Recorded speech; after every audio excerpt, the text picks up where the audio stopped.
साई बंदी सतनाम, बंदी छोड़ सतगुरु कबीर साहिब की जय हो। आज जो सत्संग होने वाला है, इस सत्संग में सतगुरु नितिन साहिब जी ने सारे के सारे भेद खोल के रख दिए हैं। हम इस संसार में क्यों आए हैं? क्या आपने कभी इस बात पे विचार किया है कि हमारा जन्म क्यों हुआ है? क्या हमारा जन्म ये कोठी बंगला पैसा के लिए हुआ है? क्या हम ये सब करने के लिए इस संसार में आए हैं? हमारे जीवन का जो मूल उद्देश्य है वो क्या है? संत लोग बताते हैं कि 84 लाख जूनों में से एक मानव तन मिलता है। तो इस मानव तन में रहते हुए हमें आत्मज्ञान को प्राप्त करना होता है। और आए हैं हम कहां से, जाना हमें कहां है? तो इतना विचार कर लो, हो गया भजन। तो आज जो सत्संग होगा, उस सत्संग को आपने पूरा विवेक लगा के और पूरी बुद्धि लगा के सुनना है। तो आज परमपिता परमात्मा की अपार कृपा से इस गांव में मूल ज्ञान का प्रचार होने जा रहा है। बंदी छोड़ की अपार कृपा है जो झुंड गांव में जीवों को जगाने के लिए ये आज इस रात में जो अपने पूरे जीवन में एक बार भी इस मूल ज्ञान को सुन पाते हैं, और उससे भी बड़े भाग होते हैं उन जीवों के जो इस मूल ज्ञान को थोड़ा सा भी समझ पाता है। ज्यादा तो मालिक की दया है जो ये ज्ञान आज आप लोगों के समक्ष खोला जाएगा। तो बंदी छोड़ से यही अरदास करूंगा कि जितने भी मालिक के जीव बैठे हैं सब इस ज्ञान को अच्छे से समझ पाएं, क्योंकि समय बहुत कम रह गया है। अब कोई बहुत लंबी उम्र लंबी जिंदगी की आस ना लगा के बैठे। अब बिल्कुल वो समय आने वाला है कि आपको यही नहीं समझ में आएगा कि होने क्या जा रहा है, यहाँ पे हो क्या रहा है। बहुत ऐसा समय आने वाला है कि जिसको हम कहते हैं कि बिल्कुल बहुत कम समय बचा है सबके पास। तो उस समय को सही तरह से इस्तेमाल करेंगे। ठीक है, 30 साल 40 साल 50 साल 60 साल गवा दिए अपने जीवन के, लेकिन अब जो चंद साल बचे हैं इसको लेखे लगाना है। परमात्मा को अच्छे से समझना है, मालिक को जानना है कि मालिक है क्या, परमात्मा है क्या। सारी उम्र परमात्मा परमात्मा करते निकल गई, सारी उम्र भजन गाते निकल गई, रातें काली कर दी भजन गा गा के, लेकिन आज तक समझ में नहीं आया कि परमात्मा रहता कहाँ है, परमात्मा है कहाँ। कोई शरीर के अंदर परमात्मा को ढूंढ रहा है, कोई शरीर के बाहर परमात्मा को ढूंढ रहा है। इन दोनों में उलझे पड़े हैं, जबकि परमात्मा ना शरीर के अंदर है और ना ही शरीर से बाहर है। कोई कहे कि परमात्मा नदियों में नालों में, परमात्मा मंदिर मस्जिदों में, जंगलों में, पहाड़ों में छुपा बैठा है, वहां मिलेगा, वहां नहीं मिलेगा। और कोई सोचे कि परमात्मा तुम्हारी काया के अंदर है, कोई नाभि में, कोई श्वासों में, कोई त्रिकुटी में, कोई कहीं ढूंढ रहा है, वहां मिल जाएगा, वहां भी नहीं मिलेगा, जीवन बर्बाद हो जाएगा। तो आज के सत्संग को अच्छी तरह समझना है और परमात्मा कहाँ रहता है उसको अच्छे से पूरे लक्ष्य को भेद देना है कि आखिर मालिक है कहाँ। वाणियों के द्वारा समझने की कोशिश करनी है। तो आज का सत्संग शुरू करने से पहले परमपिता परमात्मा के नाम पे जयकारा लगाएंगे और फिर सत्संग शुरू करेंगे। बोलिए परमपिता परमात्मा की, सतगुरु बंदी छोड़ कबीर साहिब की जय, सभी संतों की जय, सभी भक्तों की जय, आज के आनंद की जय, गांव नगर बस्ती की जय, सकल हंस को बंदगी साहेब बंदगी साहेब बंदगी साहेब बंदगी। तो कबीर साहब समझा रहे हैं कि भाई पूरा जन्म निकल गया मालिक को पाने में, मालिक की बंदगी करने में, लेकिन मालिक नहीं नजर आ रहा है कहाँ है, परमात्मा नहीं समझ में आ रहा है कहाँ है। और अगर अंत समय में परमात्मा नहीं मिला, यानी जीते जी परमात्मा नहीं मिला, तो समझना खाली हाथ जाना पड़ेगा। और उसके बाद कोई इंसानी जन्म नहीं मिलेगा दोबारा, कि कोई सोच के बैठा है कि दोबारा इंसान बन जाएंगे। उसके बाद 1,84 जून भुगतनी पड़ेगी। 1,84 में क्या आता है? चींटे, मकोड़े, सांप, बिच्छू, कनखजूरा, गाय, बैल, बकरी, हाथी, घोड़ा, शेर, सियार, चीता, यही सब बनना पड़ेगा। अभी तो इंसान जन्म मिला है, पूरी मौज लगी हुई है। देखो सर्दियों में कैसे कंबल वंबल एकदम ओढ़ के टाइट करके बैठे हैं, टोपी लगा के। और जब जानवर बन जाएंगे, दिखा देना कोई कंबल लेके घूम रहा हो तो। 84 लाख में दिखा देना किसी ने टोपी पहनी हो सर्दियों में, दिखा देना कोई गर्मियों में पंखा चला के बैठा हो। हालत खराब हो जाएगी, हालत खराब हो जाएगी। इससे पहले कि हालत खराब होए, इस माया जाल से निकल लो, इस काल के जाल से निकल लो। ये दुनिया जिसको हम मान के बैठे हैं कि ये परमात्मा ने बनाई है, ये दुनिया परमात्मा ने नहीं बनाई है। ये दुनिया काल भगवान की नगरी है। 3 लोक का मालिक अलख निरंजन इस दुनिया का राजा है, और वो किसी पे दया नहीं करता, वो हिसाब किताब करता है सबका। तो कबीर साहब समझा रहे हैं कि 3 लोक एक जाल है, 3 लोक एक जेल है, पाप पुण्य 2 जाल, और सारा जग भोजन बना, खाने वाला काल। कहते सारा जग भोजन बना।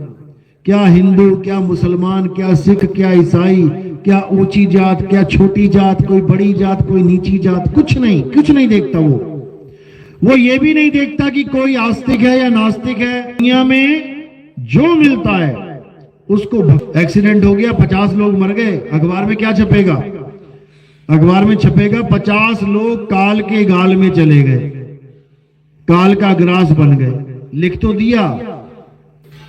ये केवल कबीर साहब ने समझाया हमें वाणियों में कि ये काल। अच्छा खासा परिवार है तुम्हारा, भरा पूरा परिवार है, पता लगा फोन आया तुम्हारा लड़का एक्सपायर हो गया। किसने मार दिया तुम्हारे लड़के को? क्योंकि वो मारने वाला है। सबको मारने वाला कभी बचाने वाला हो सकता है? नहीं।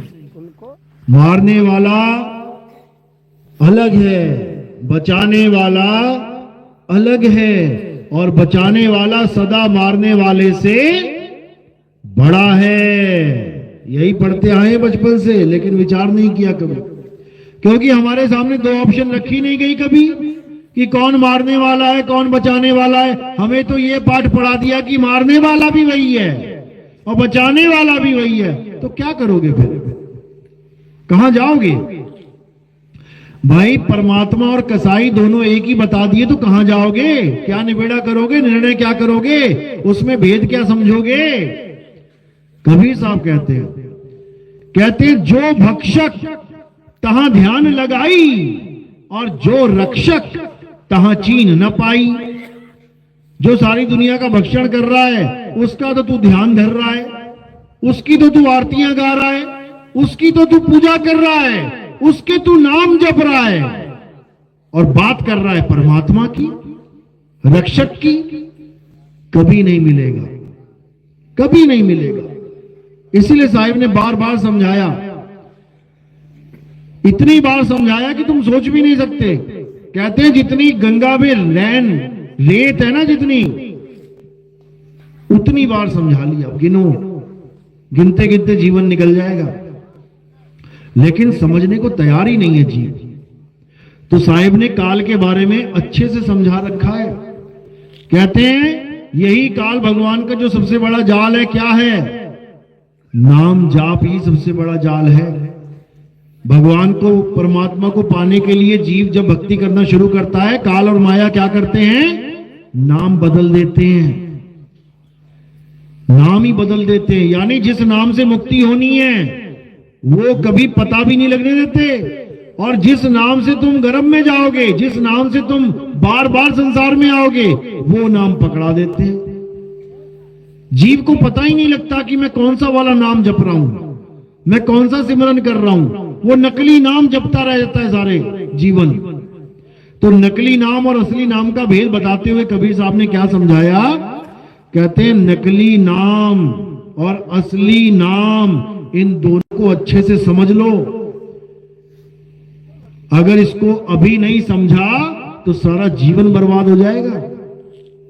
नकली नाम की पहचान क्या है, असली नाम की पहचान क्या है, दोनों की पहचान समझाई कबीर साहब ने। नकली नाम किसको बोला? जो इंसानों के द्वारा बनाया गया है, जो तत्वों के द्वारा बनाया जाता है, वो नकली नाम है। यानी जितने भी अक्षर हैं, हिंदी के, पंजाबी के, उर्दू के, फारसी के, जर्मनी, चाइनीज, इटालियन, कोई भी भाषा ले लो, जर्मन, फ्रेंच, पुर्तगीज, कोई भी ले लो, उन भाषाओं में जितने भी अक्षर हैं किसने बनाए हैं? इंसान ने। हिंदी भाषा इंसान ने, अंग्रेजी इंसान ने, उर्दू इंसान ने, अरबी इंसान ने। अब इन्हीं भाषाओं के जो अक्षर हैं जिनको तुम जप रहे हो, ये सब नकली नाम है। जितने भी अक्षर जपने के लिए गुरुओं ने दे दिए हैं, हिंदी का नाम दे दिया, पंजाबी का दे दिया, उर्दू का दे दिया, ये सब नकली नाम है। ये सब 52 अक्षरी नाम हैं। शायद समझा रहे हैं कि 52 अक्षर जीव आधारा, आदि अक्षर जीभ्या से न्यारा। दोनों का भेद खोल दिया साहिब ने। कहते हैं जितने नकली नाम है, जिसको जप जप के तुम गर्भ जून में जाओगे, तुम बार बार काल के मुंह में जाओगे, वो ये 52 अक्षरी नाम है, हिंदी के, पंजाबी के, उर्दू के। और जो तुम्हारी मुक्ति का कारण बनेगा वो नी अक्षर नाम है। वो किसी भाषा का गुलाम नहीं है कि तुम हिंदुस्तान में पैदा हो गए, तुम्हारा गुरु भी हिंदुस्तानी है तो तुम्हें हिंदी में नाम दे दिया। अगर गुरु चाइना का होता फिर तो चाइनीज नाम जपते, अगर गुरु अरब देश का होता तो अरबी में नाम जपते। वो नाम लिखने, बोलने, पढ़ने में नहीं आता। और जो गुरु लिखने, बोलने, पढ़ने वाला नाम देके कहे बेटा सारी उम्र यही जपो, परमात्मा मिल जाएगा, उसके लिए क्या बोला कबीर साहब ने? कहते हैं जाप मरे, यानी जितने भी 52 अक्षरी नाम है ये खत्म हो जाएंगे अंत में। यानी ये सतनाम नहीं है, ये नकली नाम है, खत्म हो जाएंगे। तुम्हारे मुंह से निकलते निकलते बंद हो जाएंगे, जैसे ही तुम्हारे प्राण निकले सारे नाम खत्म। तो कहते हैं जाप मरे, अजपा मरे। कई श्वासों में लेके बैठे हैं, सोहंग सोहंग सोहंग सोहंग। कब तक कर रहे हो? कब तक करोगे? जैसे ही प्राण पखेरु उड़ेंगे खत्म हो जाएगा ये नाम भी। तो कह रहे हैं जाप मरे, अजपा मरे, अनहद भी मर जाए। कानों में उंगलियां डाल के बैठे हुए हैं, अनहद नाद के सहारे बैठे हुए हैं। अनहद नाद क्या है? इन 5 तत्वों की 5 धुनों को अनहद नाद कहते हैं। उसी को सुन के मगन हुए पड़े, परमात्मा मिल गया, परमात्मा मिल गया। जबकि कबीर साहब समझा रहे हैं परमात्मा एक है और ये 5 को परमात्मा मान के बैठे हैं। ये भी गलत है, अनहद नाद भी गलत है। अनहद नाद क्या है? इन 5 तत्वों की धुन कब तक बज रही है? जब तक प्राण पखेरु हैं। जैसे ही प्राण निकल गए ये सारी धुनें शांत हो जाएंगी। तो साहिब ने कहा अनहद बाजा जम का थाना और 5 तत्व करे घमसाना। अरे अनहद बाजा विधि विधि बाजे, सार शब्द न्यारी धुन गाजे। अनहद बाजा विधि विधि बाजे, अलग अलग तरह से बज रहा है, ये अलग अलग आवाजों में बदल रहा है। पहले घंटा बजा, फिर शंख बज गया, फिर बीणा बज गई, ये सब बदल रहा है। और जो चीज बदल रही है वो माया है। माया ही बदलती है, परमात्मा कभी नहीं बदलता। परमात्मा एक रस अखंड है। अखंड साहिब का नाम और सब खंड है। खंड मेर सुमेर, खंड ब्रह्मांड है। सब कुछ खत्म हो जाएगा, नाश हो जाएगा, खंडित हो जाएगा, लेकिन साहिब का नाम खंड नहीं होगा। वो अखंड है। लेकिन कौन सा नाम? ये काखागा वाला नाम, ये तो अभी लिख दो और मिटा दो, हो गया खंड। अखंड साहिब का नाम, वो नाम क्या है? वो सतनाम है, सतनाम। लेकिन बोलने वाला नहीं कि हिंदी भाषा का नाम, बिल्कुल नहीं। सतनाम एक इशारा है कि बाकी नाम असत नाम है और ये अकेला सतनाम है। और यही तुम्हारा सार है, सार। सिंगा जी की वाणी में भी सार के बारे में आता है, वेद कई बार आता है, लेकिन वो सार है क्या ये कोई जान नहीं सकता। कबीर साहब समझा रहे हैं, कह रहे हैं सत्य नाम है सार और बूझो संत विवेक करी उतरो भव जल पार, सतगुरु का उपदेश यही। कह रहे हैं सत्य नाम है सार, कि सतनाम ही सार है, लेकिन ये बोलने वाला नहीं क्योंकि इसको जपने लग जाओ सतनाम सतनाम सतनाम, ये भी खंडित हो जाएगा। यानी ये सतनाम सतनाम जपना भी झूठ है। तो सच क्या है? सच ये है कि हमें सतनाम का भेद मिले। होता क्या है सतनाम? जैसे पानी, होता क्या है पानी? अभी प्यास लगे और सारे जपने लग जाएं जल वाटर नीर तो पानी, जल वाटर, किसकी प्यास बुझेगी? किसी की भी नहीं। क्योंकि जो पानी पानी जप रहे हो असल में वो केवल नाम नहीं है, वो एक वस्तु है। कहां है? कुएं में है। यानी नाम यहां है होठों में और वस्तु कहां है? कुएं में।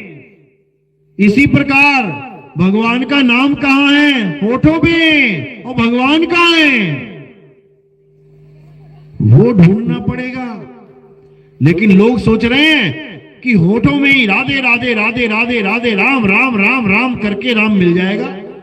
अरे पानी पानी करके पानी नहीं मिला, जो एक छोटी सी दुनियावी वस्तु है, तो राम राम करके वो मिल जाएगा जो बड़े बड़े ऋषि मुनियों को नहीं मिला। तुमने तो पानी से भी नीचे गिरा दिया उसको, पानी से भी गिरा दिया नीचे, उससे भी मामूली बना दिया भगवान को। वो ऐसे नहीं मिलता भाई, वो तब मिलता है जब आपके जीवन में कोई भेदी गुरु आता है, तब मिलता है। और भेदी गुरु का मतलब ये नहीं कि तुम्हें कोई नाम जपवाए, वो भेदी गुरु तो तुम्हारे नाम जो तुम जप रहे हो वो भी छुड़वा देगा। अगर तुम पानी पानी पानी जप रहे हो, किसी नकली गुरु ने दे दिया तुम्हें नाम, पानी पानी जपो प्यास मिट जाएगी, तो जब असली गुरु आएगा ना क्या कहेगा? कहेगा अरे छोड़ इसे, क्या जप रहा है, इसे छोड़, वहां जा, कुआं है, वहां जाके बाल्टी डाल और निकाल पानी जितना मर्जी पी। तो इसको छुड़वा देगा, ये 52 अक्षरी नाम छुड़वा देगा और उस तत्व को लखा देगा जहां वो वस्तु पड़ी है। इसी को बोला सोई गुरु पूरा कहावे, जो 2 अक्षर का भेद बतावे, एक छुड़ावे एक लखावे, तब प्राणी निज घर को जावे। तू क्या जपता है? मैं अल्लाह हूं अल्लाह हूं, छोड़ दे। तू क्या जपता है? मैं वाहेगुरु। एड्रेस पता करो वो रहता कहां है और वहां जाने की तैयारी करो। जपो नहीं, जपना नहीं है। कह रहे मोको कहां ढूंढे रे बंदे, मैं तो तेरे पास में, ना मंदिर में, ना मस्जिद में, ना काबे कैलाश में। पहले तो ये जो एड्रेस हमें बता रखे थे इन लोगों ने कि भगवान कहाँ है, मंदिर में रहता है, अल्लाह कहाँ है, मस्जिद में है, या कहाँ पे है, काबे कैलाश में। पहले तो इस गलत एड्रेस को काटा मार देना है, यहां नहीं है भाई। अगर वहां पे भगवान रहता होता तो उसके गले में से चोर पैसे चोरी करके ले जाता है, वो भगवान आज तक रोक ही ना पाया। तुम घर में बैठे हो, तुम्हारे सामने से कोई तुम्हारा मोबाइल चोरी करके आज तक ना ले गया, लेकिन भगवान के आगे उसके 8-8 हाथ हैं, फिर भी गल्ला छोड़ो, पैसा छोड़ो, भगवान को उठा के ले जाता है। अखबार में आता है कि भगवान को ही उठा के ले गया, मूर्ति चोरी होगी अष्टधातु की। बताओ ऐसा कैसा भगवान है भाई? क्योंकि ये गलत एड्रेस मिला है हमें। भगवान वहां नहीं रहता, ना मंदिर में, ना मस्जिद में, ना काबे कैलाश में, अरे नाम है जप में, नाम है तप में, और ना एकांत निवास में। अब ये जप को काटा मारा कबीर साहब ने पहले। जितने भी तुम नाम जप रहे हो, तुम जपी बन बैठे हो, और जितने भी अपने शरीर को तपा रहे हो, तुम तपी बन बैठे हो। और साहिब दोनों का खंडन कर रहे हैं, ना मैं जप में, ना मैं तप में और ना एकांत निवास में खोजी है, तुरंत मिल जाऊं एक पल की तलाश में। और कहे कबीर, सुनो भाई साधो, मैं तो हूं विश्वास में। साहिब ने यही समझाया। कहते हैं ये जपना, कोई कुछ नाम जप रहा है, कोई नाम जप रहा है, और जपते जपते पूरा जीवन बर्बाद कर देगा अपना। छोड़ दे इसको। और क्या करना है? भेदी गुरु ढूंढ।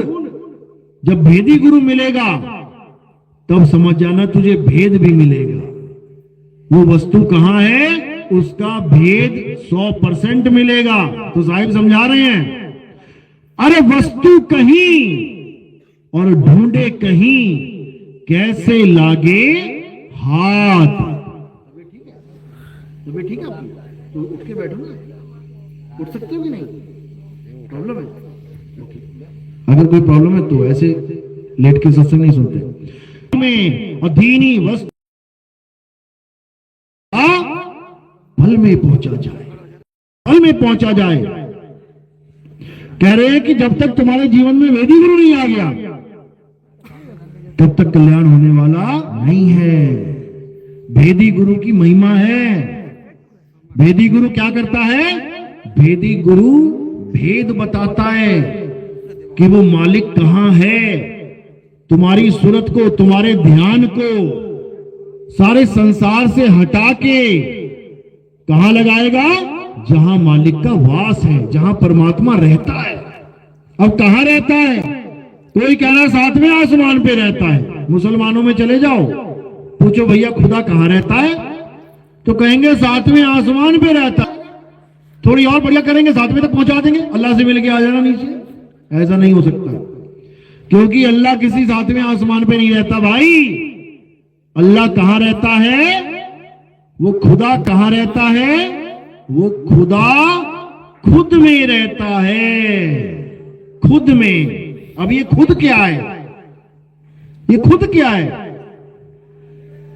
इसी खुद में आना है। खुद में आएगा तो खुदा को पाएगा। ये खुद का मतलब क्या है? इसका मतलब है तुम्हारा आत्म स्वरूप, कि तुम हो क्या,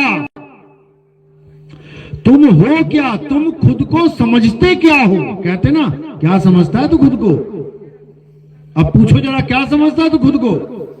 वो बता ही नहीं पाएगा मैं क्या समझता हूं खुद को, क्योंकि वो अपने आप को आदमी मान बैठा है, अपने आप को औरत मान बैठा है, अपने आप को बच्चा बूढ़ा जवान मान बैठा है। वो कभी जान ही नहीं सकता खुद को। तो खुद को जानने के लिए हमें कामिल मुर्शिद यानी पूरे गुरु की जरूरत पड़ती है। पूरा गुरु यानी एक होता है नॉर्मल गुरु, गुरुजी दुनिया भर के गुरुजी, और एक होता है पूरा गुरु। पूरा गुरु यानी जिसके पास पूर्ण भेद है, वही है पूरा गुरु।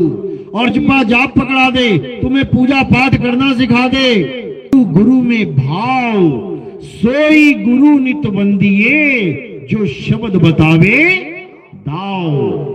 कह रहे हैं नॉर्मल गुरु आपको केवल शब्द जाप दे। कुश्ती हो रही है यहां पे, कुछ किसके साथ होगी? पड़ोस के गांव वालों के साथ। किसके साथ होगी? काल भगवान कर देगा के नाम पे बर्बाद ना किया हो और तुम्हें वो दाव सिखा दिया हो, तब समझ लो कि अब तुम्हारी जीत पक्की है। अब काल भगवान कुछ नहीं कर सकता, क्योंकि तुम्हारे पास दाव है। और वो दाव है क्या? वो कौन सा दाव है भाई? एक ही दाव है जिससे काल भगवान हारेगा, और कोई दाव नहीं है। सांप पकड़ने वाले क्या करते हैं?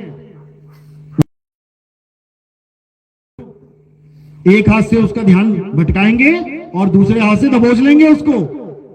ये दाव है, गर्दन से दबोचना पड़ेगा, दाव है। अगर बीच में से पकड़ लिया या और पीछे से पकड़ लिया, पूंछ से पकड़ लिया तो तुम मारे गए। और अगर तुमने गले से दबोच लिया तो जितना मर्जी जहरीला सांप हो, तुम्हारा बाल बांका नहीं हो सकता, तुम उसी से उसके दांत तोड़ दोगे। गर्दन से दबोच के ऐसे तोड़े जाते हैं दांत। तो काल को कैसे दबाएंगे हम, काल को कैसे हराएंगे, उसका क्या दाव है? एक ही दाव है। क्या बोल रहे हैं कबीर साहब? कह रहे काल के सिर पे पांव दे और सतगुरु के उपदेश, साहिब वहां पकड़ के ले चले अपने देश। कहते काल भगवान के साथ जब तुम्हारी जंग होगी ना, तुम्हारी हालत खराब कर देगा वो। अगर तुम्हें ये दाव नहीं पता हो तो, और अगर तुम्हें दाव पता है तो तुम एक नहीं चलने दोगे उसकी, एक नहीं चलने दोगे। क्या करोगे? सीधे सीधे उसके सिर पे पैर धर दोगे। और जैसी काल के सिर पे पैर आ गया, वो हाथ जोड़ देगा तुम्हारे सामने। उसकी इतनी औकात नहीं है कि पलट के तुम्हारे ऊपर वार कर सके। इतना समझ लो, तुम्हारे आगे सिर झुका देगा वो। दुनिया को खा रहा है, सारी त्रिलोकी का मालिक है, तुम्हारे आगे शीश नवा देगा। और तब क्या होगा? तब तुम अपने घर जाओगे। को हिंदू बना रहे, कह रहे घर वापसी हो रही है, घर वापसी हो रही है। अच्छा जी, हिंदू कहां से आए हैं? हिंदू इस दुनिया में कहां से आए हैं? कौन से घर से आए हैं यहाँ पे? उनको अपना घर याद है क्या? एक को भी याद नहीं है।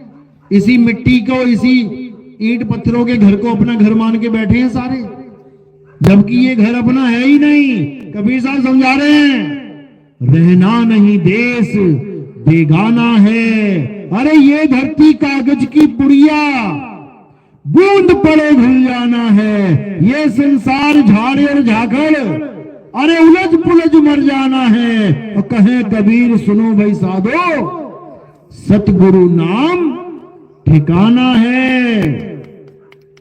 वो ठिकाना हमारा असली घर सतगुरु का नाम है, जिसमें हमने समाना है। तब पहुंचे अपने घर वापस। ये हिंदू से मुस्लिम, मुस्लिम से जाए कहां जाए, कहां जाए। और ज्यादा क्या बताएं, सारी उम्र पूजा पाठ करते हैं, जब मृत्यु का समय आता तो रोने लग जाते हैं। अब पूछो भैया रो क्यों रहा है? अरे मेरी मौत होने वाली है। अरे मौत के बाद ही तो स्वर्ग जाएगा। मर गया व्रत करता करता, मर गया ढोल बजाता बजाता, मर गया पूजा पाठ करता, धूप अगरबत्तियां काली करता, और जब घर जाने की वापसी की बारी आई तो रो रहा है। वही हाल मुसलमान का है। पांचों टाइम करता नमाज, पूरा जीवन बिता दिया, जब जन्नत में जाएंगे, जन्नत में जाएंगे, जन्नत। और जब जन्नत में जाने की बारी आई तो कहता डॉक्टर साहब मुझे बचा लो। अरे भैया जाना जन्नत में, अब क्या हो गया? क्योंकि दोनों को पता है कहीं जन्नत वन्नत में नहीं जाने वाला, मैं मरने वाला हूं, हालत खराब हो जाएगी। दोनों के प्राण सूखे पड़े हैं। तो कबीर साहब क्या समझा रहे हैं? अरे जिस मरने से जग डरे, मेरे मन आनंद, और मरने पर ही पाइए पूर्ण परमानंद। कह रहे हैं असली भगत वो है जो 24 घंटे तैयार है मरने के लिए। अब शरीर छूटे तो अब जाऊं, अब छूटे तो अब जाऊं। क्यों? क्योंकि उसे पता है मैंने जाना कहां है। उसे पता है। तुम तोता पकड़ के ले आओ, डालो पिंजरे में, खूब चूरी बादाम खिलाओ उसको, और केवल 10 सेकंड के लिए दरवाजा खोल दो, लग जाएगा पता कहां जाएगा। उसको पता है ये कैद है, ये मेरा घर नहीं है, उड़ारी मारेगा सीधे अपने घर। वो जानवर होके, पक्षियों के इंतजार कर रहा है कि कब छूटे, कब छूटे ये घर काल का। और हम इसी काल के लोक को, मृत्यु लोक को अपने मालिक का घर समझे बैठे हैं, अपने मालिक का घर समझे बैठे हैं। और क्या कहते हैं? परमात्मा अजर अमर अविनाशी है, तो उसका घर काहे के लिए विनाशी है? जब परमात्मा अविनाशी है तो उसका घर भी तो अविनाशी होना चाहिए था ना भाई। ऐसा परमात्मा कैसा कि खुद तो रहता है स्वर्गों में और हमें रख दिया मिट्टी में, खा धक्के बेटा। खुद तो बैठा वैकुंठ में मजे से और हमें धर दिया यहाँ पर दलदल में। 2 मिनट में धरती हिलती है, बिल्डिंगें गिरती हैं, मरमरा जाते हैं, भूकंप आते हैं, सुनामी आती, मरते हैं। ऐसा कैसा परमात्मा है? अरे तुम भी अपना मकान बनाते हो, भले बच्चे ने एक पैसा ना लगाया उसमें, कहां रखते हो बच्चों को? अपना मकान बनाते हो, बच्चों से कितने पैसे लेते हो? एक भी ना देता हो, फिर कहां रखते हो बच्चों को? अपने पास रखते हो। तो ये कैसा परमात्मा है जो हमें यहां धक्के खाने के लिए छोड़ दिया भाई? क्योंकि किसी को समझ में ही नहीं आ रहा है कि हम इस अंडे में आ कहां से गए। ये अंडा है, ये ब्रह्मांड एक अंडा है, अंडे में बैठे हैं हम लोग सारे, समझे? अंडे में बैठे हैं, कहते हैं ना ब्रह्मांड, ब्रह्म का अंड, अंडा, अंडे में बैठे हैं हम लोग। अब निकले कैसे? ढक्कन लगा दिया ऊपर आसमान का, कुकर में छोले बैठे हैं आपस में बातें कर रहे हैं। अरे भाई यहां कैसे आ गए कुकर में? कुकर में देखे ना छोले उबालते हो ना, चने, आपस में बातें कर रहे हैं, क्या हाल है, ठीक है, आ कैसे गया? ऊपर ढक्कन है, नीचे तली है यार, कैसे फंस गए बीच में? इस अंडे में कहां से आ गए हम?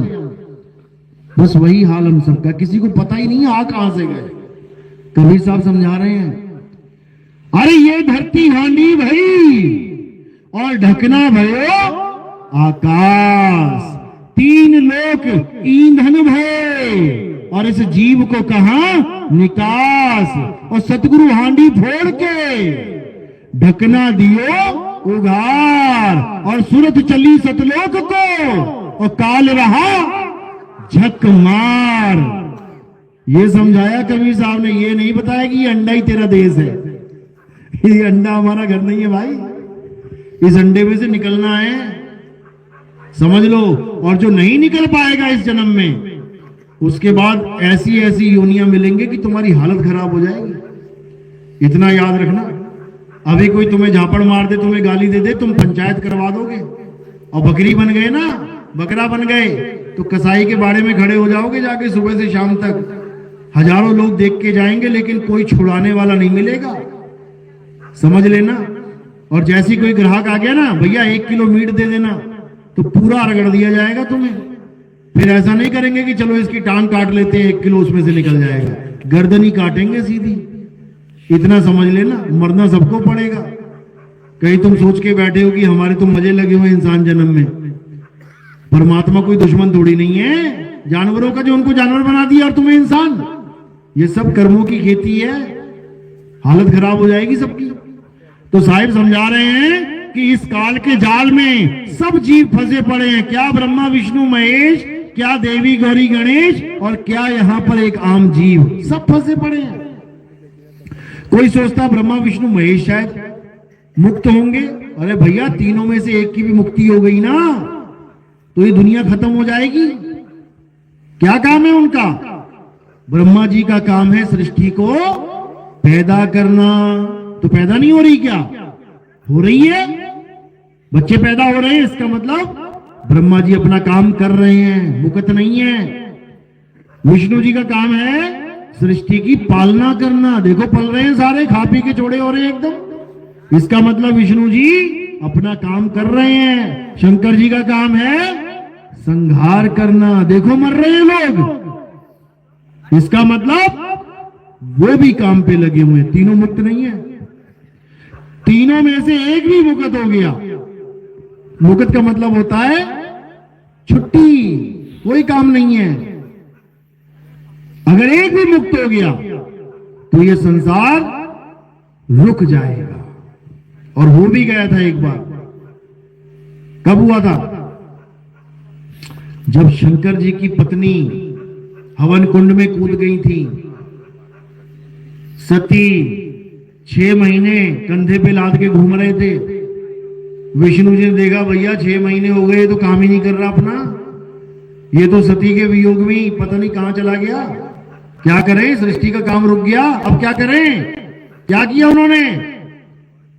वहीं प्रकट होके 9 टुकड़े कर दिए सती के, जो तुम नवरात्रे रखते हो, 9 हिस्से कर दिए। तब जाके मोह भंग हुआ उनका, दोबारा काम पे लग गए। तो भाई ये काल का जाल बहुत खतरनाक है, याद रखना।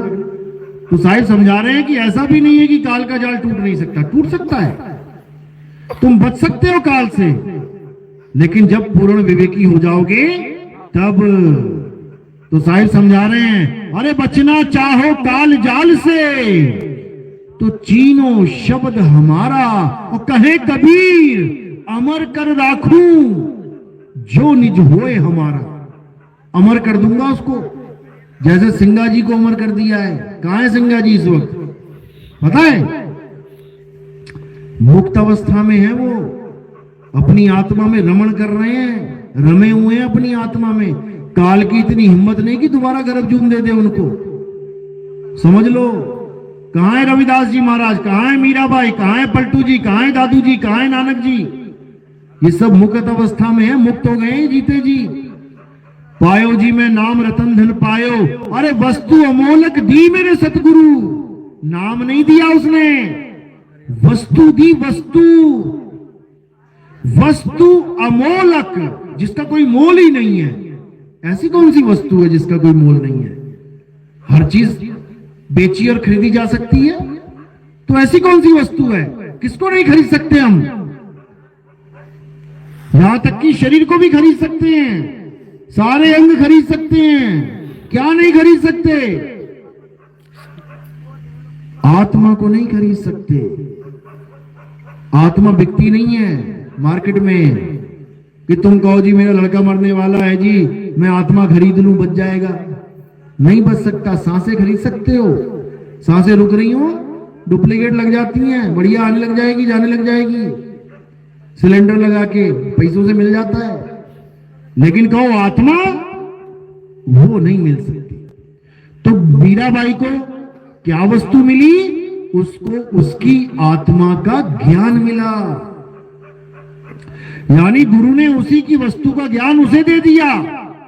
जो अनमोल वस्तु वो लेके बैठी थी, जिसकी वजह से उसकी काया चल रही थी, जिसकी वजह से उसके मुंह से नाम निकल रहे थे, जिसकी वजह से वो श्याम श्याम गा रही थी, जिसकी वजह से उसने मूर्ति को पकड़ रखा था, उसको उस ताकत के बारे में, उस वस्तु के बारे में रविदास जी महाराज जी ने ज्ञान समझा दिया और उसको आत्मा का ज्ञान करा दिया, आत्म ज्ञान हो गया। तो कहती हैं पायो मैं नाम रतन धन पायो, अरे वस्तु अमोलक दी मेरे सतगुरु कृपा कर अपनायो।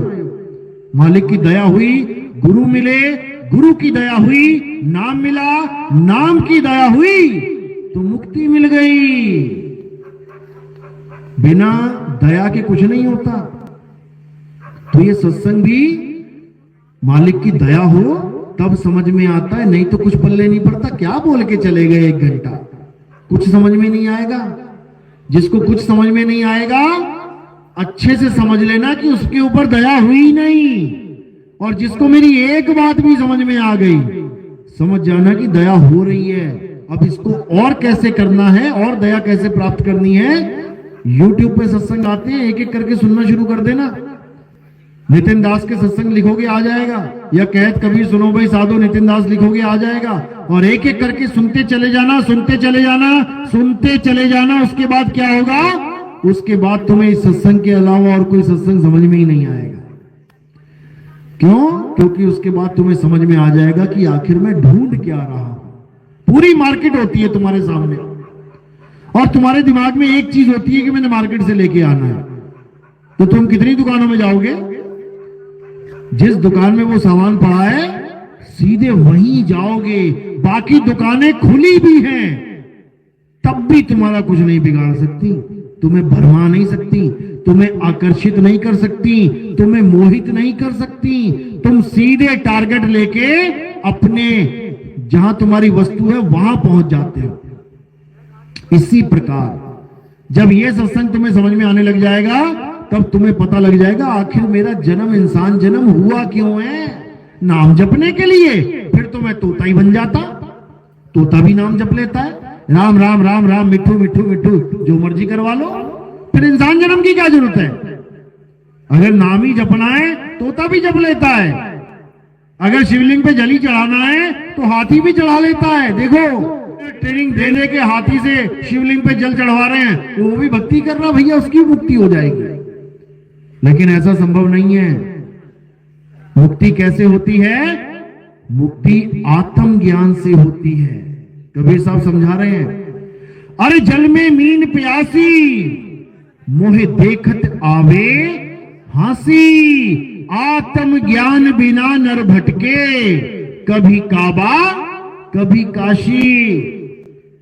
आत्म ज्ञान बिना नर भटके। आत्म ज्ञान मतलब क्या? भगवान का नाम जपना, या कोई मंत्र जपना, या किसी की पूजा करना, या किसी मंदिर में जाना, या किसी नदी नालों में छलांगे मारना, या किसी जंगल में जाना। आत्म ज्ञान का क्या मतलब होता है, पहले यही समझ लो। जैसे हम कहते हैं आत्म कथा, अब कोई आपसे कहे कि भैया अपनी आत्म कथा लिखो, तो किसकी कथा लिखोगे? राम जी की, श्याम जी की, हनुमान जी की, या गांधी जी की, इंदिरा जी की? किसकी लिखोगे? अपनी। आत्म कथा मतलब अपनी कथा।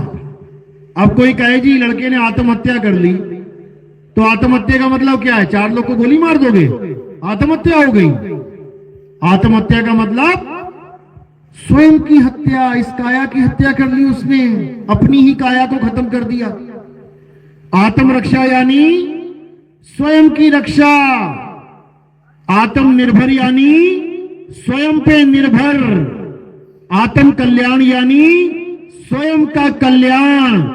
इसी प्रकार आत्म ज्ञान यानी स्वयं का ज्ञान, खुद का ज्ञान कि आखिर मैं हूं क्या।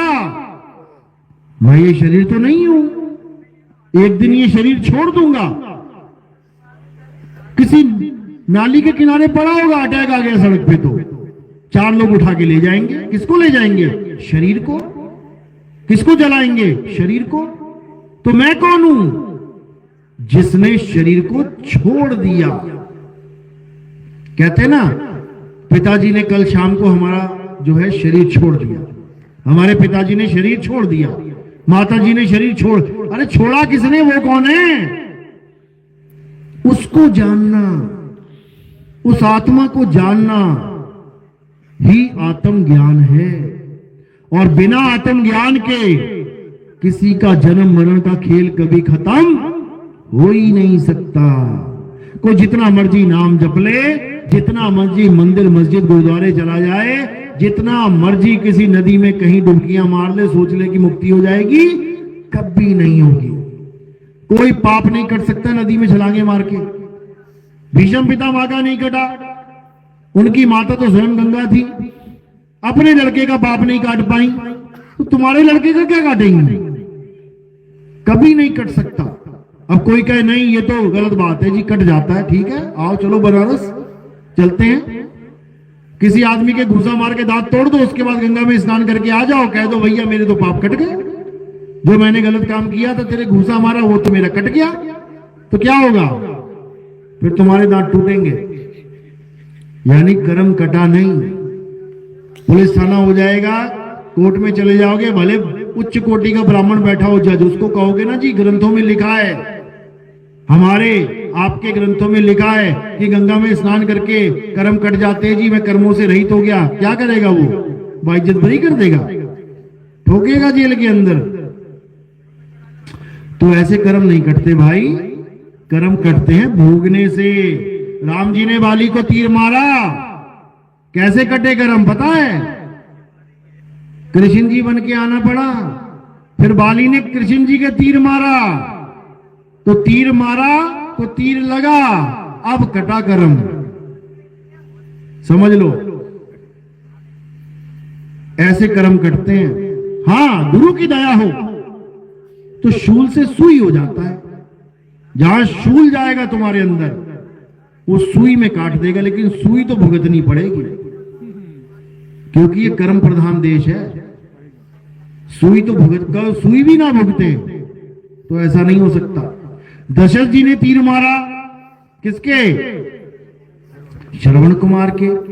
उसके माता पिता को वियोग हो गया, उनको दुख हुआ, लड़का छूट गया, लड़का चला गया, श्राप दे दिया कि जैसे हम मर रहे हैं लड़के के दुख में, तू भी मरेगा। अब हिसाब किताब क्या बनता है इसका कि तीर मारा तो तीर खाना पड़ेगा। बच्चे के दुख में वो मरे तो बच्चे के दुख में मरना पड़ेगा। तो बच्चे के दुख में मरे, राम जी को वनवास हो गया तो बच्चे के दुख में मरे, लेकिन तीर कहां लगा? तीर कहां लगा? लगा कि नहीं लगा? नहीं लगा। क्यों नहीं लगा? क्यों नहीं लगा? कारण क्या था? क्योंकि उनकी सभा में बड़े बड़े ऋषि मुनि आते थे, सेवा करते थे, वो संतों का आशीर्वाद प्राप्त करते थे वो। तो जब संतों का आशीर्वाद प्राप्त हो जाता है तो शूल से सुई बन जाता है, सुई। और जब संतों का कोई अपमान कर देता है तो सुई से शूल बन जाता है। भीष्म पितामह इतने तीर मारे गए, इतने तीर मारे गए, 58 दिन तक लटके रहे तीरों के ऊपर। सोच रहे थे मेरे पास तो इच्छा मृत्यु है, नहीं मरता। लेकिन 58 दिन के बाद शरीर का क्या हाल होगा सोचो। सारे जख्म खुले हुए, कीड़े पड़ जाएंगे। जख्म खुले होते हैं तो डॉक्टर भी इन्फेक्शन के लिए लगा देता है कुछ ना कुछ कि कीड़े ना पड़े। खुले जख्म में कीड़े पड़ जाते हैं। 58 दिन में हालत खराब हो गई। भले इच्छा मृत्यु है कि नहीं मरता, मेरी मर्जी होगी तब मरूंगा, लेकिन शरीर देख के कांप गया। कहता मरने में ही भलाई है मेरे भाई। क्यों? 100 जन्म तक कोई पाप नहीं, फल नहीं मिला था उसका। जब देखा ना दृष्टि से अपनी, 100 जन्म तक कोई पाप नहीं किया था। बुला लिया कृष्ण जी को, सोच रहा था दबा दूंगा, ठोक के बोलूंगा कि मैंने तो कोई पाप नहीं किया। ये कैसे हो गया? जब कृष्ण जी को बुलाया, बोले भाई मैंने कोई 100 जन्म तक पाप ही नहीं किया, ये कैसे सजा मिल गई मुझे? तो कृष्ण जी ने कहा बेटा 101वां देख जरा। और जब 101वां जन्म देखा तो क्या देखा कि राजकुमार बना हुआ है, जा रहा है रथ पे, सामने एक सांप आ गया, घोड़ा रुक गया, सांप को देख के उतरा। क्या किया? सांप को उठा के साइड में फेंक दिया। मारा नहीं, कत्ल नहीं किया उसका, केवल उठा के फेंक दिया और चला गया। तो भीष्म पितामह बोले भाई मैंने मारा कहां है? मैंने उसको कहां मारा? मेरा ये हाल हो गया। कहते तू चला गया ना, तूने एक बार भी पीछे पलट के नहीं देखा उसका क्या हाल हुआ। जब तूने उसको फेंका तो वो झाड़ियों में, कटीली झाड़ियों में फंस गया। अब वो जितना निकलने की कोशिश करे उतने कांटे उसके अंदर धंसे हुए और धंसते जा रहे हैं। तो मरता मरता श्राप दे गया कि हे प्रभु जैसे इसने मेरा हाल किया है ऐसे ही इसका हाल करना। 100 जन्म तक उसको इसका फल नहीं मिला और कहो मिलता भी ना आगे। क्यों? क्योंकि उससे गलती से हुआ है, जानबूझ के नहीं किया उसने, गलती से हुआ है। लेकिन गलती कहां कर दी उसने? जब उसने अपने गुरु के आगे अपने बल का प्रयोग कर डाला। पता है ना क्या हुआ था? परशुराम उनके गुरु थे, भीष्म पितामह के, और वो उनसे युद्ध करने के लिए तैयार हो गया। ये भी पता होगा क्यों हुआ। एक स्त्री को उठा के ले आए थे, वो कहती मैं तुमसे शादी करूंगी, वो कहता मैं तो अखंड ब्रह्मचारी हूं। तो गुरु के पास चली गई अपना रोना रो के। तो गुरु ने कहा कोई बात नहीं, तुझे उठा के लेके आए तो उसका फर्ज बनता है शादी करे। जब गुरु ने कहा हाँ भाई क्या हुआ, इसको उठा के लेके आया, इससे कौन शादी करेगा, तुझे ही करनी पड़ेगी। तो वो क्या कहता कि मैं तो जी नहीं कर सकता। तो गुरु ने क्या कहा कि तेरे पास 2 ही ऑप्शन है, या तो तू इससे शादी कर ले या फिर युद्ध के लिए तैयार हो जा। अब वहां पर चेले का फर्ज क्या बनता है?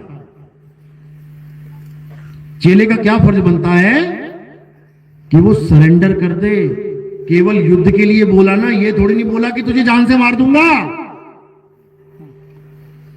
ये थोड़ी नहीं बोला कि तेरा कत्ल कर दूंगा। युद्ध में क्या होता है? हार या जीत। अरे तो गुरु से हार जा, बात खत्म हो गई। इतनी सी बात नहीं समझ पाया वो अहंकारी जीव, और क्या कहता, आ जाओ गुरुजी अब युद्ध में ही देखेंगे तुम्हें। ये प्रकृति का खेल होता है, ये प्रकृति का खेल होता है। जीव समझ नहीं पाता कि ये काल भगवान उसको कैसे नचा रहा है। केवल इतनी सी बात थी कि गुरुजी मैंने आपसे हार मान ली है, मैं शादी नहीं कर सकता। आपने युद्ध की बात करी, मैंने बिना युद्ध लड़े ही हार मान ली, बात खत्म हो गई। लेकिन वो चौधरी खड़ा हो गया गुरु के सामने कि आजा बेटा मैं बताता हूं तुझे, और 21 दिन तक युद्ध होता रहा। 21 दिन तक उसने गुरु के आगे खड़े होने की गुस्ताखी कर दी। अब प्रकृति ने क्या किया, अब उसके 100वें जन्म से भी जो पुराना पाप था, जो गलती से हुआ था, उसको उठा के लेके आई। आ बेटा अब तुझे बताते हैं, अब बताते हैं तुझे कि क्या होता है गुरु के आगे खड़े होने का मतलब। भले तू इच्छा मृत्यु का, तेरे पे वरदान है, तेरी ही इच्छा से मरवाऊंगा तुझे। ये काल भगवान है, समझ लो, काल भगवान है। तू खुद अपने आप को श्राप देगा मृत्यु का, ऐसी हालत कर देंगे तेरी। क्यों? गुरु के सामने खड़ा हो गया तो वहां पर भीष्म पितामह को उस पाप का फल भुगतना पड़ा जो उन्होंने जानबूझ के किया भी नहीं था। और सोचो, जिस सांप को मारा था वो सांप भी बदला नहीं ले रहा है, बदला भी किससे दिलवा रहे हैं? उन्हीं के प्यारे अर्जुन से। सोचो कहां की घुंडी कहां फिट कर दी उन्होंने। इतना खतरनाक है काल का जाल। बड़े बड़े तपस्वियों को, बड़े बड़े शूरवीरों को दांतों से लोहे के चने चबवा देता है वो। तो वहां पर गुरु की अवहेलना करना उसको इतना भारी पड़ा कि उसकी इच्छा मृत्यु वो धरी की धरी रह गई, ऐसी हालत हो गई उसकी।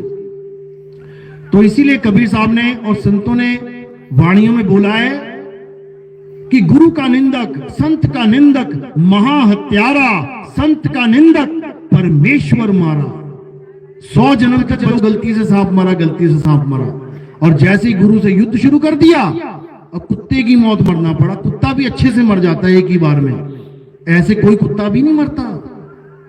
तीरों के ऊपर लटके हुए और अपनी मौत को देख रहे हैं अपनी आंखों से, ऐसी दुर्गति होती है। तो संतों की कृपा भी होती है और संतों के श्राप भी लगते हैं। कर्ण भी आया था परशुराम जी के पास ज्ञान सीखने। आजकल पता क्या ट्रेंड चला हुआ है, अरे ज्ञान ले लो, ज्ञान गुरु है, ज्ञान ले लो, उसके बाद तू कौन मैं कौन। आजकल ये ट्रेंड चला हुआ है। ज्ञान ले लिया उसके बाद कौन गुरुजी, कैसा गुरुजी, हम नहीं मानते उसको गुरुजी। कर्ण भी यही सोच के चला गया था, ज्ञान मिल जाए, बस ज्ञान मिल जाए। चला गया परशुराम जी के पास। परशुराम जी उस वक्त केवल ब्राह्मणों को ज्ञान देते थे। तो उसने क्या सोचा, अरे इसको क्या पता लगेगा, ब्राह्मण बता दूंगा, ब्राह्मण हूं मैं, ले लेंगे ज्ञान, उसके बाद ये कौन मैं कौन। तो झूठ बोल के अपने गुरु के पास गया और पूरा ज्ञान ले लिया। जब पूरा ज्ञान ले लिया तब गुरु को एक दिन पता चल गया कि अरे ये तो ब्राह्मण है ही नहीं। तब उन्होंने क्या बोला, बोले कर्ण ठीक है तूने हमसे ज्ञान ले लिया सारा, लेकिन जिस वक्त तुझे इस ज्ञान की सबसे ज्यादा जरूरत पड़ेगी बेटा, उसी वक्त तू इसको भूल जाएगा। ये होता है, ये होता है असली खेल। लेकिन लोग नहीं समझ पाते, क्यों? छोटी बुद्धि, जीव हैं, नहीं समझ पाते। तो ये परमात्मा का विधान है, इसमें कोई इंटरफेयर नहीं है किसी का। और ऐसा नहीं है कि गुरु श्राप देगा, ऐसा भी नहीं है। ये बिल्कुल सिंपल है, जो करोगे सो भरोगे, इसमें किसी और का रोल ही नहीं है, तुम्हारा ही रोल है। ईमानदारी से चलोगे ईमानदारी मिलेगी, बेईमानी से चलोगे बेईमानी मिलेगी, धोखा दोगे धोखा मिलेगा। तो इसी प्रकार सब संतों ने एक ही बात बोली है कि संत मिलन को जाइए, तज माया अभिमान। और ज्यो ज्यो पग आगे धरूं, कोटिन यज्ञ समान, कोटिन यज्ञ समान। कहते करोड़ों यज्ञों का फल एक एक कदम पे है। अगर तुम किसी संत के पास जा रहे हो तो इतना बड़ा प्रताप बताया गया, लेकिन लोगों ने इस बात को समझा ही नहीं। लोगों ने संतों को समझ लिया तो भिखारी हैं, ये तो भीख मांगते हैं जा जाके गलियों में। संत कभी भीख नहीं मांगते, संत देवनहार हैं। वो चाहे तो 3 लोक की संपदा दे दे तुम्हें, लेकिन तुम संभाल नहीं पाओगे। अरे थोड़े से पैसे मिल जाए तो तुम्हारे दिमाग 7वें आसमान पे चले जाते हैं। मुझसे बड़ा कौन, मैं ही यहां का राजा हूं। तो ये भी तभी हजम होती है माया जब संतों का आशीर्वाद होता है, नहीं तो यही माया भ्रष्ट कर देती है बुद्धि, और यही दोजक में लेके जाती है, नरकों में लेके जाती है। तो कबीर साहब यही समझा रहे हैं कि इस माया के देश में अगर बचना है तो गुरु की शरण में आना पड़ेगा। और गुरु ऐसा नहीं कि कोई नाम जपने वाला गुरु, कोई मंत्र देने वाला गुरु। गुरु तुम्हें आत्मा का भेद समझाने वाला गुरु, आत्म ज्ञानी गुरु। वो तुम्हें बता सकता है कि तुम्हारा जन्म मरण का खेल कैसे खत्म होगा, वो दांव कैसे लगाना है, वो तुम्हें समझा सकता है। उसके बाद तुम निर्भय होकर कहीं भी घूमो, तुम चाहे देश रहो चाहे परदेश रहो, इससे कोई मतलब ही नहीं है। जहां पर भी तुम्हारा काल के साथ युद्ध होगा, तुमने बस ये दांव लगा देना है। जैसे एक बच्चे को तुमने सिखा दिया कि तैरना कैसे है, अब चाहे वो देश में रहे चाहे परदेश में रहे, चाहे यहां की कोई नदी में गिरे चाहे परदेश की नदी में गिरे, चाहे किसी सागर में गिरे, वो हमेशा हमेशा के लिए डूबने से बच गया, क्योंकि उसको तैरना आ गया। इसी प्रकार जब नाम मिल जाता है तब तुम चाहे कहीं भी रहो, तुम्हें पता होता है कि मैंने कैसे इस शरीर को छोड़ना है, कैसे मैंने अपने घर तक उडारी मारनी है विहंगम चाल से। साहिब समझा रहे हैं कि जब तक विहंगम चाल वाला गुरु तुम्हें नहीं मिल गया जो तुम्हें समझाए कैसे उडारी मारनी है, तब तक तुम्हारा कल्याण नहीं हो सकता। गरीबदास जी महाराज कह रहे हैं, सतगुरु के लक्षण कहूं अचल विहंगम चाल, हम अमरापुर ले गए ज्ञान शब्द सरघाल। कहते हमें अमरपुर लेके गए गुरुजी। कैसे लेके गए? विहंगम चाल से, यानी निराधार, बिना किसी आधार के सीधे अमरपुर लेके चले गए। इसी को कबीर साहब वाणी में समझा रहे हैं। कह रहे शब्द विहंगम चाल हमारी, और कहे कबीर सतगुरुदेव तारी, खुले कपाट शब्द झनकारी, और पिंड अंड के पार सो देश हमारा है। और हम कहां ढूंढ रहे हैं? हम इसी पिंड में ढूंढ रहे हैं। कोई इंगला पिंगला सुषमना में ढूंढ रहा है कि मुझे परमात्मा यहां मिल जाएगा, और मिल क्या जाता है यहां पे? केवल प्रकाश, केवल ज्योत के दर्शन हो जाते हैं। इसी प्रकाश में मगन हो जाता है, जैसे पतंगा आग में मगन हो जाता है और उसी में कूद के अपने प्राण गंवा देता है, अपना जन्म नाश कर लेता है। इसी प्रकार जितने योगी सिद्ध यहां इंगला पिंगला सुषमना में ध्यान लगा के उस प्रकाश को देखते हैं, वो सब के सब अपना जीवन बर्बाद करके चले जाते हैं। क्यों? कारण क्या है? क्योंकि वो देखने में फंस गए। तुम प्रकाश को देख रहे हो, इसका मतलब तुम दृष्टा बन गए हो, तुम दृश्य को देख रहे हो, तुम दृश्य को ही देखते जा रहे हो, लेकिन तुम अपने आप को नहीं जान पा रहे हो। जानना खुद को है, और किस चक्कर में पड़ गया? देखने दिखाने के चक्कर में पड़ गया। जानना खुद को है कि मैं क्या हूं, और किसको देखने के चक्कर में पड़ गया? इस प्रकाश को, इस माया को देखने के चक्कर में पड़ गया। इसीलिए कभी आत्मज्ञान नहीं हो पा रहा, क्योंकि आत्मज्ञान का मतलब किसी और को देखना नहीं, स्वयं को जानना है, खुद को जानना है कि मैं क्या हूं। और जब तक कोई अपने से जुदा किसी चीज को देख रहा है, उसके लिए कबीर साहब ने क्या बताया, बिल्कुल उस कुत्ते की तरह जो शीशे में अपने प्रतिबिंब को देखता है और भौंक भौंक के मर जाता है। जैसे स्वान कांच मंदिर में भरमते भूख मरे हो, और कहे कबीर नलनी के सुगना और तोहे कौन पकड़े हो। यानी वो कुत्ता शीशे में दूसरे कुत्ते को यानी अपने प्रतिबिंब को देख देख के भौंक भौंक के मर जाता है, जबकि शीशे वाला कुत्ता उसको छू भी नहीं सकता, उसको काट भी नहीं सकता, बिना किसी दांत लगाए, बिना किसी पंजा मारे वो बेचारा भौंक भौंक के ही मर जाता है। क्यों? क्योंकि खुद को नहीं जान पाया, सारा ध्यान बाहर लगा पड़ा है। इसी प्रकार सारे योगी खुद को नहीं जान पाते, इंगला पिंगला सुषमना में ध्यान करते जन्म बर्बाद करके चले जाते हैं। तो इसलिए साहिब ने समझाया, अरे इंगला बिन से पिंगला बिन से और बिन से सुषमन नाड़ी, और कहे कबीर सुनो रे गोरख कहां लगई हो ताड़ी।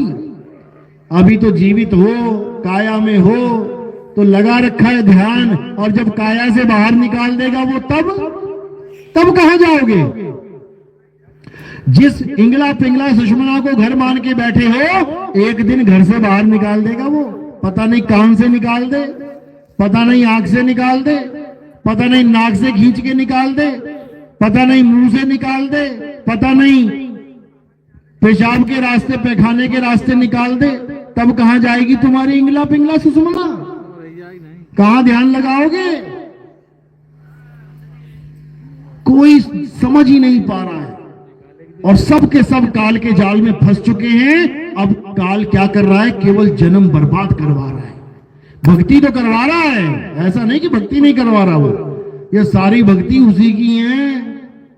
हिंदू मुस्लिम सिख ईसाई जितने भी ढोल नगाड़े बज रहे हैं, जितनी भी पूजा पाठ चल रही है, जितने भी मंत्र जाप चल रहे हैं, जितने भी नदियों में स्नान चल रहे हैं, ये सब उसी की भक्ति है। भक्ति तो खूब करवा रहा है तुमसे, जय जयकार खूब लगवा रहा है अपनी, लेकिन तुम्हें आत्मज्ञान नहीं होने दे रहा। क्योंकि जिस दिन तुम्हें आत्मज्ञान हो जाए, उस दिन तुम्हारे लिए तुमसे जुदा कोई भगवान रहेगा ही नहीं, और वो ये चाहता ही नहीं। वो नहीं चाहता कि ये शेर का बच्चा अपनी असली पहचान प्राप्त कर ले। वो तो चाहता है कि डंडा खाता रहे, बकरी बना के रखा उसने, गडरिया ले आया, शेर का बच्चा पकड़ के रखा है, भेड़ों के साथ बकरियों के साथ चरवा रहा है घास, 2 डंडे मारता है बकरी के और 2 लगा देता है शेर के। वो नहीं चाहता कि ये अपनी असलियत पहचान ले कि ये कौन है। जिस दिन इसने अपनी असलियत पहचान ली, ना वहां एक भेड़ रहेगी और ना रहेगा गडरिया, दोनों भाग जाएंगे। जिस दिन उसने अपनी पहचान प्राप्त कर ली कि मैं क्या हूं, ये मालिक की मौज होती है, तब समझ में आता है, नहीं तो नहीं आता है। इसीलिए आत्मा का ज्ञान सर्वश्रेष्ठ ज्ञान है। आत्मा समझ रहे हो ना, आत्मा सुना है ना सबने नाम, अपनी अपनी आत्मा लेके आए हो सारे, घर पे तो नहीं छूट गई किसी की, सब लाए हो ना। और जो चीज लेके आए हो उसी का ज्ञान नहीं है तुम्हें कि मैं लेके क्या आया हूं। आत्मा होती कैसी है, लंबी है, छोटी है, मोटी है, गोल है, मटोल है, त्रिकोण है, षटकोण है, चटकोण है, ठंडी है, गर्म है, लाल है, पीली है, काली है, कैसी है।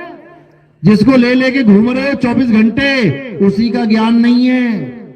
और जो तुमने बना दिए मंदिर मस्जिद गुरुद्वारे, ये बड़ा वाला, ये छोटा वाला, ये बड़ी माई, ये छोटी माई, ये सब तुम्हें पता है। लेकिन जो बना रहा है, किसकी वजह से बन रहा है ये सब? आत्मा की वजह से। मजदूर लगाए बनाने में, किसकी वजह से? आत्मा की वजह से। आत्मा ने शरीर छोड़ दिया तो जो हाथ में ईंट पकड़ी होगी ना, वो भी छूट जाएगी। तो ये सारे मंदिर मस्जिद गुरुद्वारे, ये सारी मूर्तियां, ये सारे मंत्र जंतर, ये सारे ढोल नगाड़े कौन बजा रहा है? ये सब आत्मा के द्वारा ही चल रहा है खेल, और उसी आत्मा का हमें ज्ञान नहीं है। अब हमें ऐसा गुरु चाहिए जो हमें आत्मा का ज्ञान करा दे, जो हमें आत्मा में रमण करवा दे। इसीलिए गीता में समझाया, अध्याय 3 17वां श्लोक, हे अर्जुन, जो अपनी आत्मा में रमण करते हैं, जो अपनी आत्मा में तृप्त हैं, जो अपनी आत्मा में संतुष्ट हैं, उनके ऊपर कोई धार्मिक कर्म कर्तव्य लागू नहीं होता।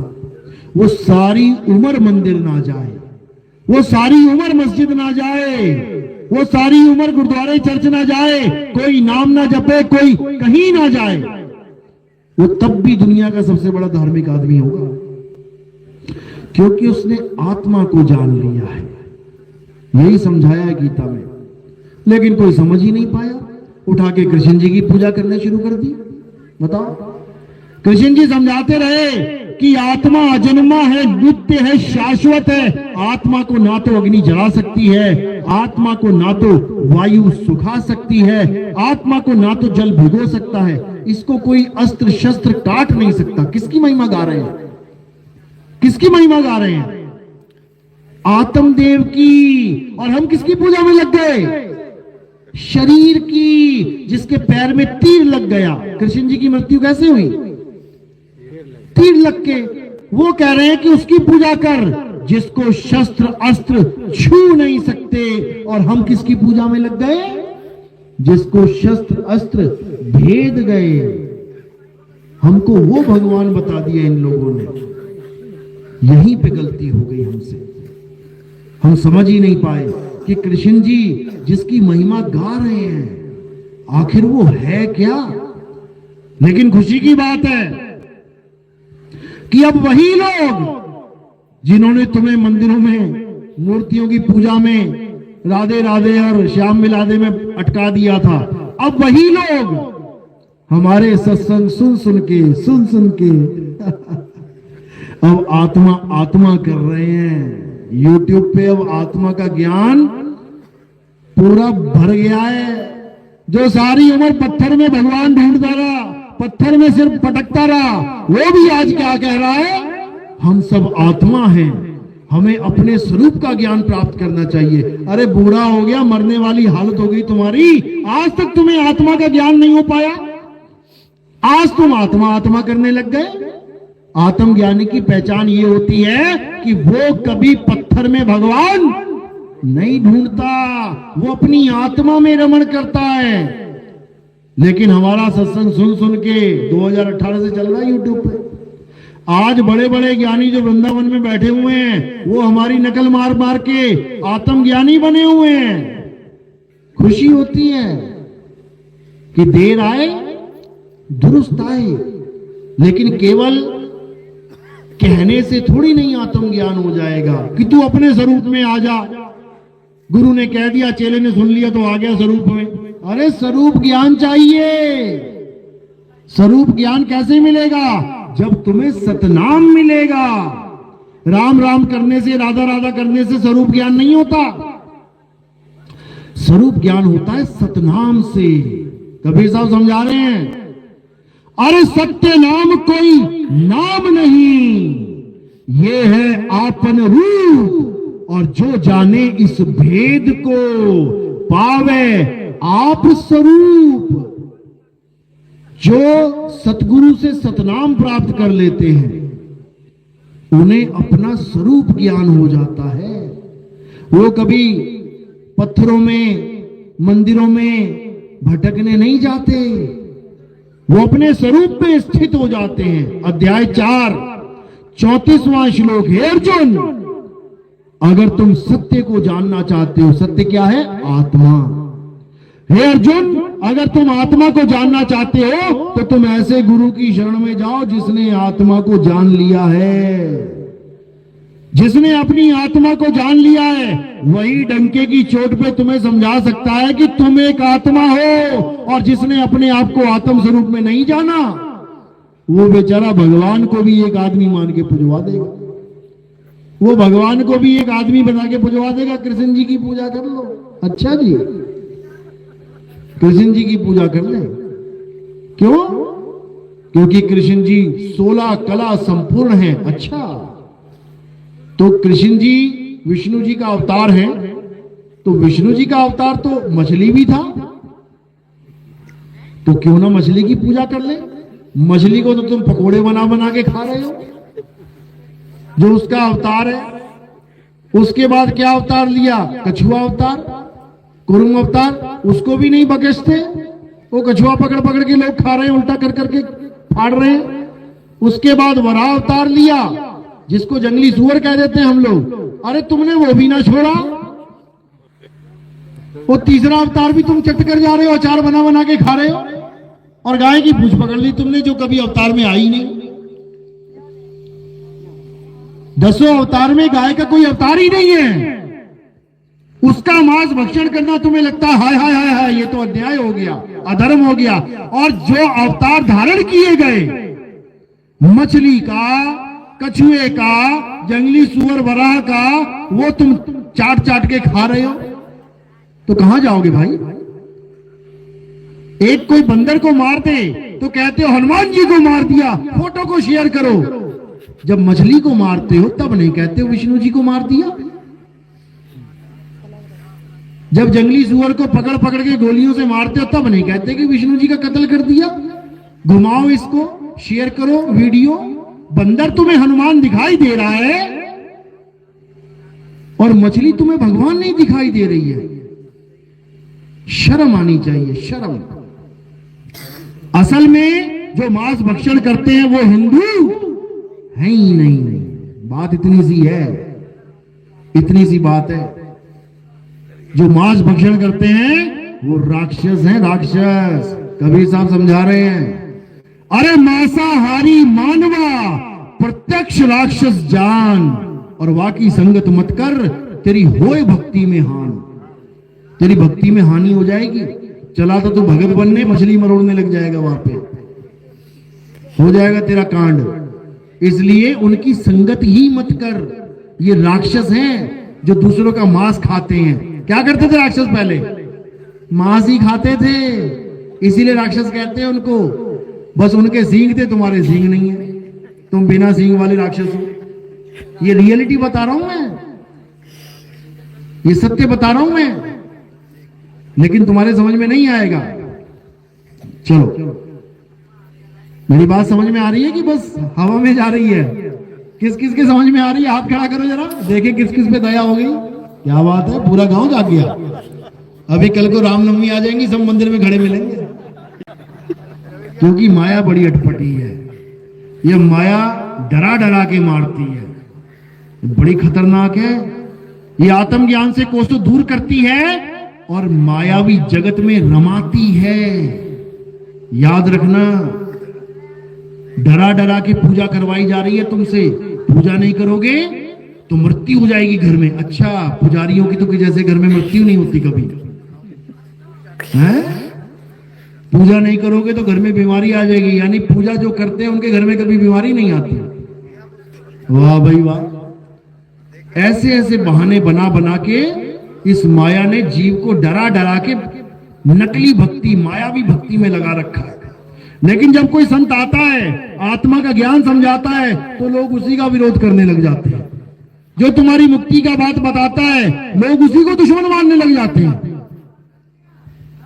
इसीलिए सब संतों को, किसी को जहर पिला दिया गया, किसी को सूली पे चढ़ा दिया गया, किसी को आरियों से काट दिया गया, किसी को गरम तवे पे बैठा दिया गया, किसी को पानी में डुबा दिया गया। इसीलिए क्योंकि माया चाहती नहीं कि वो यहां पे रहे, वरना मेरा खेल खत्म कर देगा ये तो इसलिए अब मौका है। इंसानी जन्म बहुत ज्यादा लंबा नहीं है, समझ लो। ये चंद दिनों का खेल है। तुम्हारी आंखों के सामने पता नहीं कितने भाई निकल जाएंगे इसी साल में। 2025 में देख लेना कितने निकल जाएंगे यहां बैठे हुए हैं, समझ लेना। उसमें तुम्हारा भी नंबर लग सकता है। और 2025 के बाद तो विकटें गिरनी शुरू हो जाएंगी, धड़ाधड़ धड़ाधड़। एक फूंक के आओगे, पता लगा दूसरी की तैयारी हो रही है, दूसरा फूंक के आया, पता लगा तीसरा लेटा हुआ है। और ये होने वाला है इस गलतफहमी में मत रहना कि नहीं होगा। जो कहते ना जीवन का क्या भरोसा है, तब भी करोड़पति बनने के सपने लगा रखिए, तब भी लूट मार मचा रखी है, जीवन का क्या भरोसा है। 2025 के बाद तुम्हें समझ में आएगा कहते किसे है जीवन का क्या भरोसा है। सुबह निकला ना बच्चा काम पे, शाम को घर नहीं आएगा, क्योंकि जीवन का कोई भरोसा नहीं रहेगा 2025 के बाद।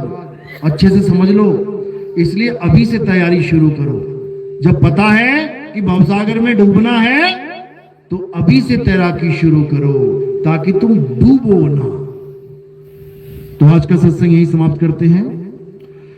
परमात्मा से अरदास करता हूं कि सब जीवों को ये आत्मज्ञान समझ में आए, मालिक की कृपा हो, बंदी छोड़ की दया हो और ये जन्म सफल हो जाए। इसी शब्द के साथ मैं वाणी पे विराम देता हूं। अब आरती का समय है, अब आरती करेंगे। आरती कैसे करते हैं मैंने पहले ही बताया था। एक एक करके आना है, लाइनें लगा लेनी है। लेडीज एक साइड हो जाना, जेंट्स एक तरफ हो जाना। पहले जेंट्स आ जाना या लेडीज कोई भी एक पहले आ जाना। थोड़े से फूल उठाने हैं और मेरे सिर के ऊपर रख देना है। सिर के ऊपर हम क्यों रखवाते हैं? क्योंकि मालिक की जो चरण है, सिंगा जी महाराज के देखे ना, कोई फोटो नहीं है, क्या है वहां पे? चरण है, वो गुप्त भेद है। क्या सिंगा जी महाराज का क्या शक्ल नहीं थी क्या कोई? अरे कुछ ही बना दे। कबीर साहब को भी तो किसी ने नहीं देखा हम लोगों ने, फिर भी कबीर साहब की फोटो बना के बैठे हैं। सिंगा जी की क्यों नहीं बनी? कारण है उसके पीछे, क्योंकि उन्होंने कहा था कि देह को गुरु मत समझ लेना और पूजा केवल गुरु चरण की करना, गुरु चरण की। अब ये गुरु चरण ये नहीं है, क्योंकि देह गुरु है ही नहीं, लेकिन गुरु के चरण कहीं तो हैं। बस समझ लेना कि जहां फूल रखवा रहा हूं ना वही है, वही गुरु चरण की पूजा करनी है, आरती करनी है। याद रखो इस बात को। तो एक एक करके आना है और गुरु चरण पे ये फूल रखने हैं आपने। समझ लो कि यही सिंगा जी महाराज खड़े हुए हैं तुम्हारे, यहीं पे उनके चरणों में फूल रखने हैं और उनकी आरती करनी है। और कोई भी प्रचार में योगदान करना चाहेगा वो केवल चरणों में आएगा। वो दुनियावी खेल है ना ये, तो दुनियावी चरण में आएगा प्रचार में लगाने के लिए, जीवों को जगाने के लिए। तो इसी के साथ वाणी को विराम देता हूं और आरती का समय है। बोलिए परमपिता परमात्मा की जय। सदगुरु बंदी छोड़ कबीर साहेब की जय। सभी संतों की जय। सभी भक्तों की जय। आज के आनंद की जय। गांव नगर बस्ती की जय। सगल हंस को बंदगी साहेब बंदगी। साहेब बंदगी साहेब।